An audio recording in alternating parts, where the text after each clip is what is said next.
ඔයාගේ වැරදි පුරුදු 3ක් නිසා ඔයාගේ ෆෝන් එකේ බැටරිය මේ වෙනකොටත් සවුත් වෙමින් තියෙනවා කියලා ඔයා දන්නවද? හරි. එහෙනම් මම අද කියලා දෙන්නම් ෆෝන් එකේ බැටරි හෙල්ත් එක දීර්ඝකාලීනව හොඳ මට්ටමින් පවත්වාගෙන යන්න අවශ්‍ය කරන ටිප් 3ක්.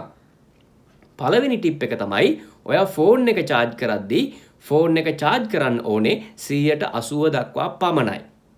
180 ඉක්මවා ෆෝන් එක charge කරා කියලා කියන්නේ බැටරි එකට ලොකු ස්ට්‍රෙස් එකක් එනවා. ඒක බැටරි එකේ හෙල්ත් එකට දීර්ඝකාලීනව හොඳ නැහැ.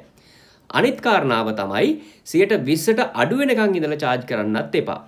120 වෙනකොට charger එකට ගහන්න 180 වෙනකොට charger එකෙන් ගලව ගන්න. දෙවනි ටිප් එක තමයි ෆෝන් එක ඕවර්හීට් වෙන්න ඉඩ තියන්න එපා. ඒ කියන්නේ පිට්ටනිවල මහා ගිනි අවුවේ පාරවල් වල ෆෝන් එක පාවිච්චි කරන්න එපා. ඩෑෂ්බෝඩ් උඩ වාහනවල ෆෝන් තියලා තිනවා අපි දැකලා තිනවා. ඒව නිසාත් ෆෝන් එක ඕවර්හීට් වෙනවා. අනිත් එක තමයි ෆෝන් එක charger එකට ගහගෙන games play කරනවා. එහෙම නැත්නම් වෙනත් apps වර්ග දුවවනවා වගේ දේවල් කරනවා. අන්න එතකොටත් ෆෝන් එක ඕවර්හීට් වෙනවා. ඒක කරන්නත් එපා. අන්න ඒ ඕවර්හීට් වීම කියන එකත් ෆෝන් එකේ හෙල්ත් එකට හොඳ දෙයක් නෙවෙයි.